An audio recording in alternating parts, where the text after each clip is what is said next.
Dia punya apa ni, kita basuh dulu nah, jintan manis basuh dan selawat 3 kali. Okey, tapis dengan penapis. Okey puan-puan.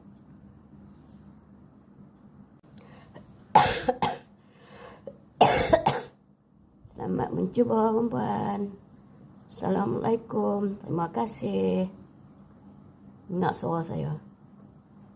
Ini musim hujan nah, batuk di musim hujan. Ada kahak nah. Gatal rengkung, kahak, panas di dalam. Okey puan-puan boleh cuba jintan manis, buat ayat jintan manis nah. 300 ml. 1 sudu kecil. Okey.